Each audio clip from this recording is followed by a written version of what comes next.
रहमान रहीम अस्सलाम वालेकुम वरहमतुल्लाहि वबरकातुहू। व्यूअर्स, आज माइक्रोसॉफ्ट एक्सेल में हमारा टॉपिक है कंडीशनल फॉर्मेटिंग। क्या है? Conditional formatting. कंडीशनल फॉर्मेटिंग को समझने के लिए पहले मैं थोड़ा सा डिफरेंशिएट कर दूं कि फॉर्मेटिंग क्या होती है और कंडीशनल फॉर्मेटिंग क्या होती है, फिर हम इसके ऑप्शंस को समझ लेंगे। ठीक है, अभी देखो फॉर्मेटिंग क्या होती है। ओरिजिनल टेक्स्ट पे किसी भी तरह की तब्दीली का नाम फॉर्मेटिंग है। ठीक है, क्या?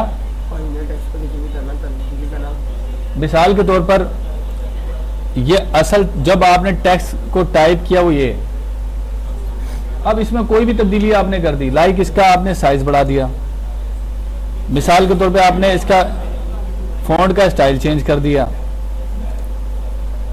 मिसाल के तौर पे आपने इसका कलर चेंज कर दिया, तो ये सब क्या है?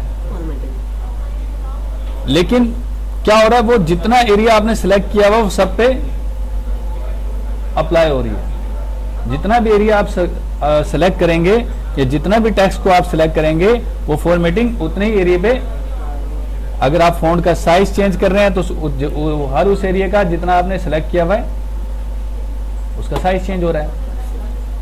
स्टाइल चेंज करना चाह रहे हैं तो जितना एरिया आपने सेलेक्ट किया हुआ उसका स्टाइल चेंज हो रहा है। अच्छा, कंडीशनल फॉर्मेटिंग क्या है? अब कंडीशनल फॉर्मेटिंग के अंदर यह है कि एक कंडीशन होती है। मिसाल के तौर पे समझा देता हूं। इसके अंदर देखो, कंडीशनल फॉर्मेटिंग के अंदर पहली कंडीशन दी हुई है हाईलाइट सेल्स रूल्स। क्या? इसमें है ग्रेटर देन। क्या है? मैंने इस पर क्लिक किया। अब सपोज करें कि मैंने इसको ऑर्डर दिया कि टाइप किया कि भाई हमारे डेटा के अंदर 100 से ऊपर जितनी वैल्यूज हैं उनको हाईलाइट कर दो। क्या? 100 से ऊपर जितनी वैल्यूज हैं उनको हाईलाइट। ये मैंने इसको कंडीशन दी है। क्या कंडीशन? अपने डेटा के अंदर मैंने कंडीशन क्या लगा दी? 100। उसने क्या किया? आपकी कंडीशन के मुताबिक बड़ी वैल्यूज को हाईलाइट कर, जो 100 से बड़ी वैल्यूज थी उसको हाईलाइट कर। ओके। अब आपने कहा भाई उनको येलो कलर से हाईलाइट कर दो, आपने कहा जी ग्रीन से कर दो, आपने कहा जी ब्लू से कर दो।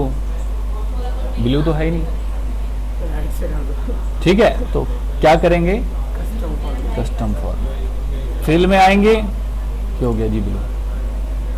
ठीक है, आप कहते हो सर मैं थोड़ा सा शेड देना चाहता हूं उसको। क्या? शेड देना। फिल इफेक्ट में आ गए। यहां से आपने कोई भी शेड तैयार कर लिया, आपने कहा ब्लू कलर का होना चाहिए और वाइट कलर का होना चाहिए। ओके, ये कुछ इसके स्टाइल्स आ रहे हैं।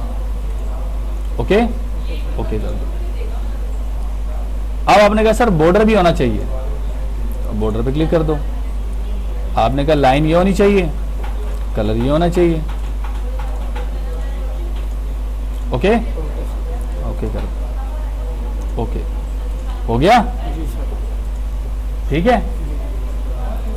अब इसी तरीके से आपने कहा कि भाई अब अगर इसको, ये तो आपने अप्लाई कर दिया, अगर इसको हटाना हो तो क्या करेंगे? सेलेक्ट करेंगे। ऑप्शन आ रहा है क्लियर रूल्स के नाम से। किसके नाम से? Clear rules. आपने क्या करना है? Clear rules from enter sheet. हट गया? ठीक है, ये था पहला रूल। इसी तरीके से दूसरा रूल आ रहा है आपके पास, लेस देन। आप जो भी वैल्यू यहां पे टाइप करेंगे उससे नीचे वाली वैल्यू। सपोज करें हमने कहा जी भाई 100 से नीचे वाली वैल्यूज। हाईलाइट कर दिया। ठीक है, जो भी कलर देना चाहते हैं, जिस कलर से भी हाईलाइट करवाना चाहते हैं उस कलर से आप करवा सकते हैं। ठीक है, फॉर्मेट में जाएंगे तो फॉर्मेट में जाके आप बॉर्डर शेडिंग फिलिंग जैसे भी करना चाहें वो आप कर सकते हैं। कर सकते हैं। ओके, उसके बाद नेक्स्ट आ रहा है बिटवीन। क्या आ रहा है? यानी दो वैल्यूज के दरमियान। आपने कहा जी 60 से लेकर यानी 60 से लेकर 100 तक, 60 और 100 के दरमियान में, यानी कि 60 बिटवीन 100, इसके दरमियान में जो भी वैल्यूज आ रही है उनको हाईलाइट करो। तो उसने क्या किया, हाईलाइट कर दिया। ओके। बाकी सब फॉर्मेटिंग आप वहां से कर सकते हो, मैंने आपको बता दिया है। ओके। फिर आ रहा है इक्वल, यानी एक ही वैल्यू। आपने कहा जहां जहां पे भी 90 है, जहां जहां पे भी 80 है, मतलब से अगर 2 बार भी लिखा होगा तो 10 दफा भी आ रहा होगा, सपोज करें कि मैं 80 को 2 टाइम टाइप कर लेता हूं, ठीक हो गया। ये देखो ऐसे ही है, equal to.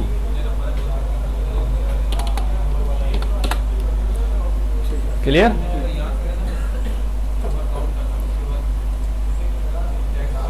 Text that contains, text that यानी कि ये किस पे अप्लाई होगा, टेक्स्ट पर।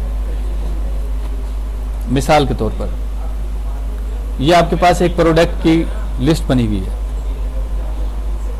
ठीक है।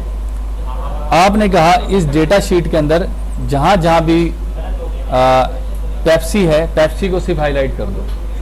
ओके। आपने कंडीशनल फॉर्मेटिंग में आना है और टेक्स्ट दैट कंटेन्स यहां पर आना है और किसको हाईलाइट करवाना है, पेप्सी को। जहां जहां भी पेप्सी है उसने उसको हाईलाइट कर दिया। मैं इसको जूम से हटा के भी दिखा देता हूं। क्लियर है, ठीक है। अगर हमें 7 अप को करना होता तो हाँ, अगर 7 अप को करना होता हम 7 अप लिखते हैं, ठीक हो गया। क्लियर है। रूल को हटाना होगा तो clear rule. Okay. Next, a date अक्यूरिंग, ठीक है ना। अक्यूरिंग हमने क्या करना है, ये आपके पास डेट्स मौजूद हैं, ठीक है। ओके। डेट अक्यूरिंग पे हम आए। अभी क्या हुआ है, यस्टरडे, क्या, तो कल जो दिन था उसने उसको हाईलाइट कर दिया, ठीक है। अगर हम कहें लास्ट वीक, अगर हम इसको बोलें टुमारो, कल 3, समझ में आ गई बात। अगर आप डेटा, आपने कहा पिछले वीक का डेटा सेलेक्ट कर दो, तो इसने लास्ट वीक का सिलेक्ट कर दिया। दिस वीक का करना है, ये दिस वीक का। कल का करना है, यस्टरडे, यानी कि जो गुजर चुका है उसका। टुमारो, आने वाला कल का देखना है। क्लियर, चलो माशाल्लाह। उसके बाद आ रहा है डुप्लीकेट वैल्यूज। क्या आ रहा है, डुप्लीकेट वैल्यू, मतलब एक से ज्यादा मर्तबा इस्तेमाल होने वाली वैल्यूज को ये हाईलाइट कर देगा।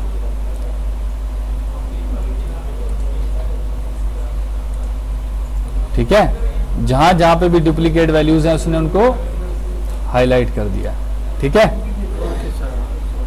समझ में आ गई बात। देखो 85, 85, 130, 130, 135, 135, जो वैल्यूज एक से ज्यादा मर्तबा रिपीट हुई हैं उसने उनको। हाईलाइट।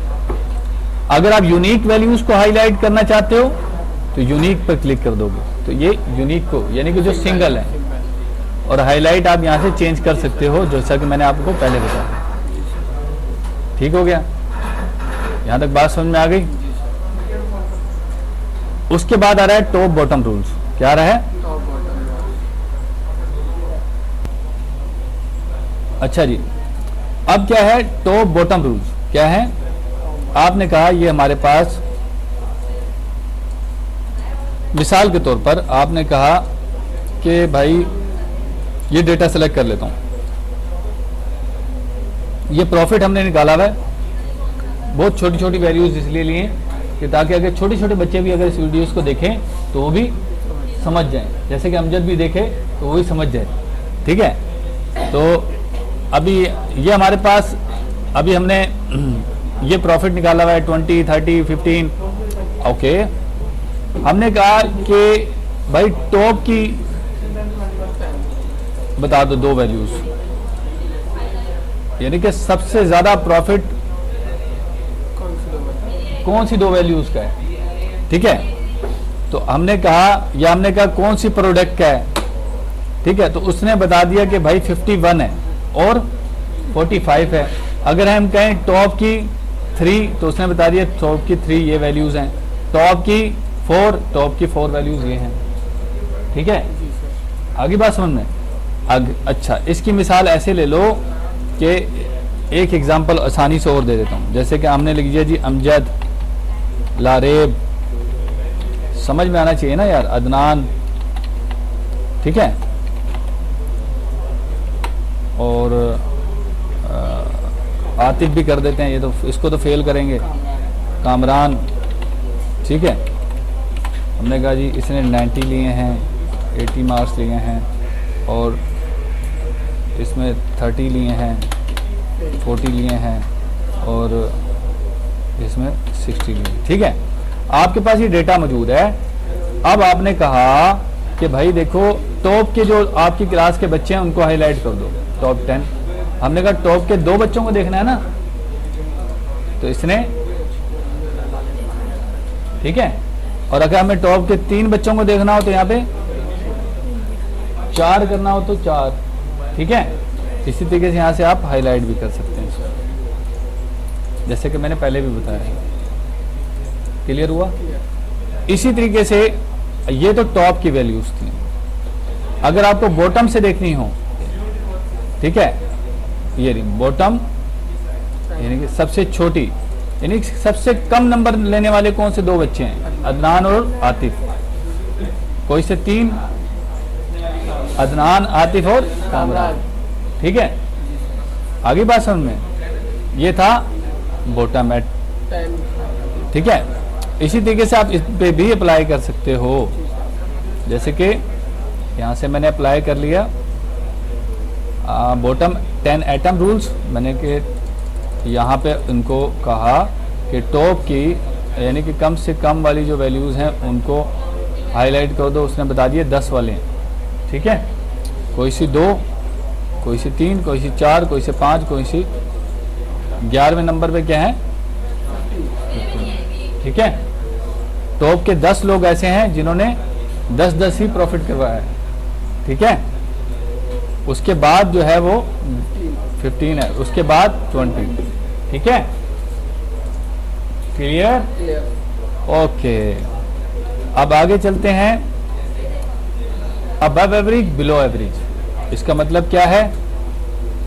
पहले मैं इसकी एक एवरेज निकाल लेता हूं। चलो यह वाले भी डेटे पे समझा देता हूं, इसी पे समझा देता हूं ताकि आप लोगों को समझ में आ जाए। मैंने एक एवरेज निकाल ली, इसकी लिखा है इजिकल to average, bracket start, range दे दी। इसलिए समझा रहा हूं कि अब इसकी एवरेज क्या निकली है, 60 पूरे डेटा की। ठीक है, अब अबव एवरेज क्या होगा? देखो जो 60 से ऊपर वाले हैं वो, ठीक है, अबव एवरेज हैं, और जो 60 से नीचे वाले होंगे वो बिलो एवरेज। ठीक है, एवरेज अभी मैं आगे बताऊंगा पूरे फार्मूले। ठीक है, किस तरह निकालेंगे सिंपली बता देता हूं, अगर पूछना है कोई इशू नहीं है। इजिकल टू आपने लिखा एवरेज, और अगर ऐसे भी नहीं निकालना चाह रहे कोई इशू नहीं है, उससे भी आसान तरीका है। यहाँ पे आ जाओ और आप एवरेज पर क्लिक कर दो और एंटर की प्रेस कर दो, ये आ गया आपके पास। हाँ, ओके। अब एवरेज क्या कर रहा होता है, आपका जो एवरेज आया होता है उससे ऊपर वाली वैल्यूज को हाईलाइट करता है, और बिलो एवरेज जो है वो क्या करता है, जो एवरेज आप लोगों का आया होता है उससे नीचे वाली वैल्यूज को हाईलाइट करता है। Okay, clear? बहुत बेसिक लेवल पे समझा रहा हूं आप लोगों को। अच्छा, इसी तरीके से आ रहा है डेटा बार। अगर हम इस पे डेटा बार को अप्लाई करें तो क्या होगा, देखो सबसे जो छोटी वैल्यू उसका बार सबसे, जो उससे बड़ी वैल्यू है उसका बार। ठीक है, अगर हमें इसको क्लियर करना है तो मैं इसको कंडीशनल फॉर्मेटिंग में क्लियर कर देता हूँ। क्लियर? क्लियर। आगे बात समझ में? यहाँ तक बात समझ में आ गई? जी सर। बार की भी क्लियर हो गया? कोई भी बार इसमें से आप अप्लाई कर सकते हो, ठीक है। इसी तरीके से मैं भी इसको क्लियर रूल्स कर देता हूं। फिर आ जाता है कलर्स। आप इस पे सेम कलर्स वगैरह भी अप्लाई कर सकते हो। अब बात ये आ रही है कि कलर में आपको कैसे पता चलेगा कि भाई कौन सी वैल्यू को क्या कौन सा कलर दिया हुआ है, ठीक है। मैं कंट्रोल Z करके कुछ नाम और ऐड कर लेता हूं। लाइक मैंने कहा जी ताहा, इमरान, वकार, ठीक है।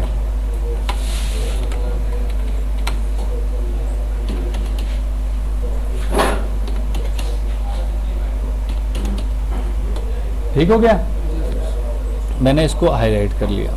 ओके, हाईलाइट करने के बाद हम यहां पर आए सेम कलर्स में। अब ये देखो हमने कलर अप्लाई किए तो क्या हो रहा है, देखो सेम वैल्यूज को इसने एक जैसी वैल्यूज को एक जैसे कलर दिए। क्लियर है? क्लियर। आप इसके अंदर कोई छोटी सी कंडीशन भी अप्लाई कर सकते हो। छोटी सी एग्जांपल दे देता हूं। आपने कहा कि भाई मोर रूल्स में आप आए। अभी देखो ये आपको रूल बता रहा है।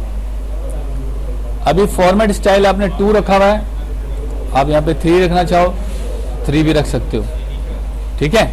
यानी कि कलर 3 हो जाए। तो अभी जो आपको दिया हुआ है मिनिमम क्या दिया हुआ है, लोवेस्ट वैल्यू। लोवेस्ट वैल्यू को कौन सा कलर दिया हुआ है, रेड। तो हम कर देते हैं यहाँ पे चेंज, पर्पल कर देते हैं, ठीक है। मिड पॉइंट यानी दरमियानी वैल्यू को येलो। येलो दिया हुआ है, हम दे देते हैं मिसाल, हम अपना बना रहे हैं कि भाई उसको कर दो येलो, कर दो येलो, ऑलरेडी दिया हुआ है, रेड कर देते हैं। हाईएस्ट वैल्यू यानी कि सबसे बड़ी वैल्यू जो है उसको कर दो आप ब्लू कर दो, ठीक है। अब हम ओके कर देते हैं। कर दिया उसने? क्लियर? तो अब तमाम वैल्यूज को अगर आपने रूल्स को हटाना है तो आप क्लियर रूल्स, क्लियर है? इसी तरीके से फिर आपने क्या करना है, कंडीशनल फॉर्मेटिंग में आने के बाद एक आ रहा है आइकन्स। जिस तरीके से कलर्स थे इस तरीके से आप यहाँ पर कोई भी आइकन भी अप्लाई कर सकते हैं। ओके, आइकन के भी कुछ रूल्स हैं जो हम देख लेते हैं। मोर रूल्स में हम आएंगे तो उसने क्या बोला हुआ है कि ग्रेटर देन और इक्वल टू, यानी कि 67 से ऊपर जो वैल्यू होंगी उसने उनको कौन सा कलर दिया हुआ है, ठीक है। यानी उसने कहा है जब वैल्यू 67 से बड़ी हो या बराबर हो तो कौन सा कलर है। अब बोला हुआ है जब वैल्यू 33 के बड़ी हो या बराबर हो तो उसको कौन सा कलर दिया हुआ है, येलो। और जब वैल्यू 33 हो तो कौन सा, रेड। ओके। तो यहाँ अब आपको देख के समझ में आ गया, जी सर। क्लियर। और अगर किसी भी रूल को क्लियर करना हो तो आप यहाँ पर आके क्लियर रूल कर लेंगे। क्लियर है? तो ये था आज हमारे पास कंडीशनल फॉर्मेटिंग, जो मैंने आप लोगों को बेसिक लेवल पे समझाने की कोशिश की है। उम्मीद करता हूँ आप लोगों को समझ में आ गई होगी। मिलते हैं नेक्स्ट वीडियो में नेक्स्ट टॉपिक के साथ। तब तक के लिए इजाज़त चाहता हूँ। अल्लाह हाफिज़।